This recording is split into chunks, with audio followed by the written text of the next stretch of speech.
Today, my sister, my younger sister, and I are going to talk about gaslighting. So, I'm a child and adolescent psychiatrist, and my sister is a very competent and swanky lawyer.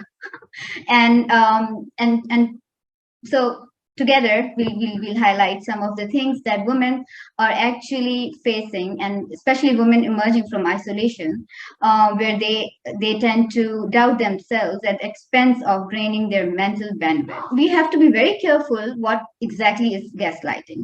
I think it's important that not every manipulation is gaslighting. So just make sure, I would highlight a couple of things that when we are talking about gaslighting, it's important for us to interrogate our experience, what we are really feeling. So let's say, are you sure that your partner, your boss, your colleague just is not just being a jerk, or doesn't know how to communicate, or just doesn't like you, or or kind of work that you do? Why is this important? Because when we're talking about gaslighting, gaslighters actively seek to manipulate and control by making the person, I would use the word here, gaslighting, right? So the victim of gaslighting.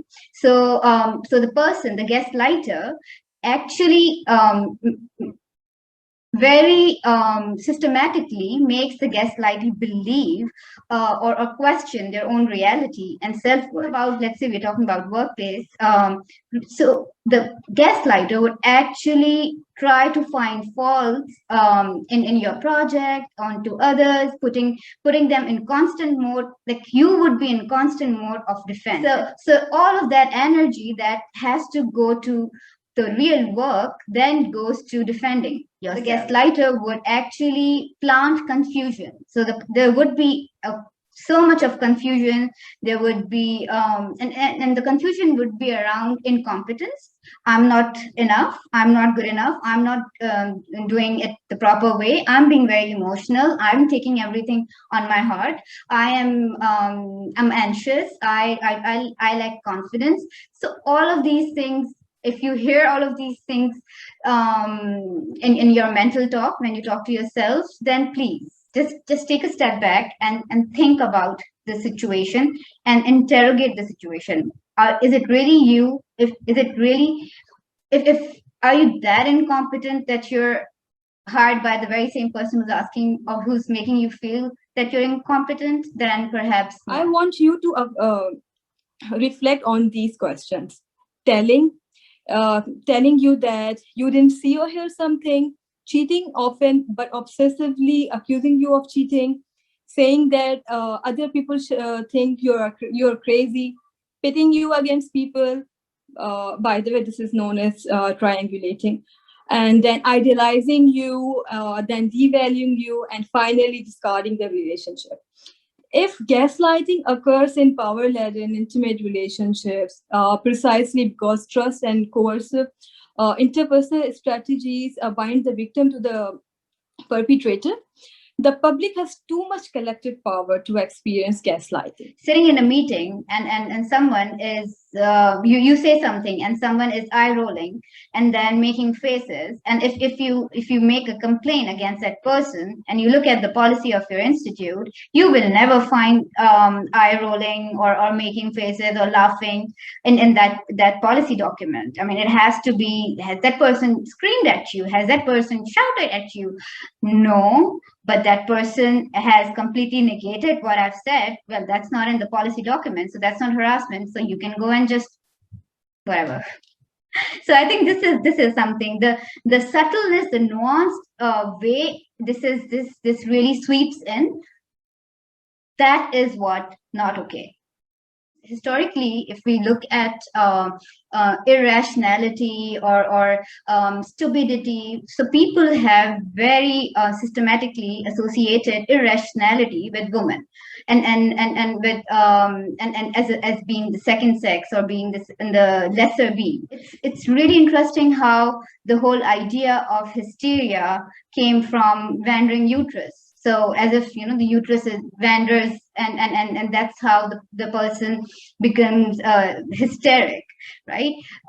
So it's really, the woman is supposed to be irrational, with no leadership sort of like qualities, indecisive. It's also how used by men against men as well, by associating or by calling them, like for example in Urdu there is this thing called ki churiyan pehni hui hain. That means that are you wearing bangles, and it's seen as a sign of weakness. It's like a boy's joke, that what are you saying,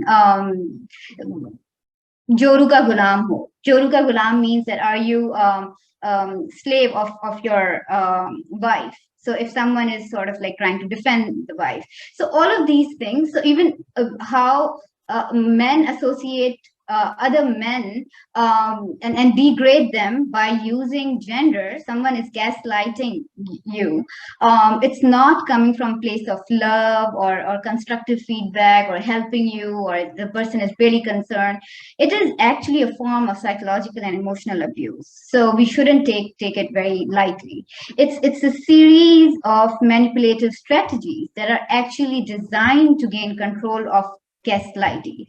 It is done in such a repetitive manner, and in such a covert manner, that really makes the reality challenging for the gaslightee.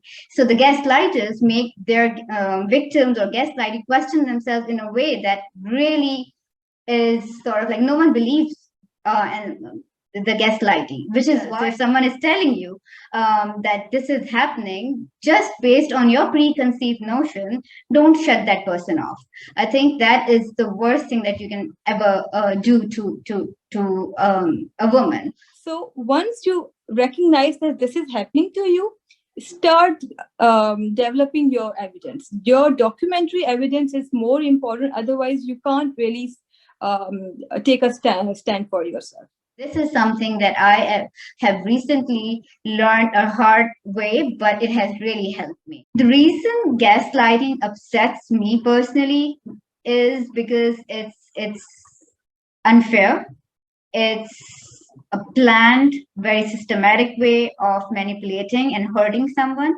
It's not an innocent act. It's not something that just happens in just a moment. It's something very, I would say, it's the entire strategy, and the way it is all planned, may call it conscious or unconscious, makes it something that I can't stand.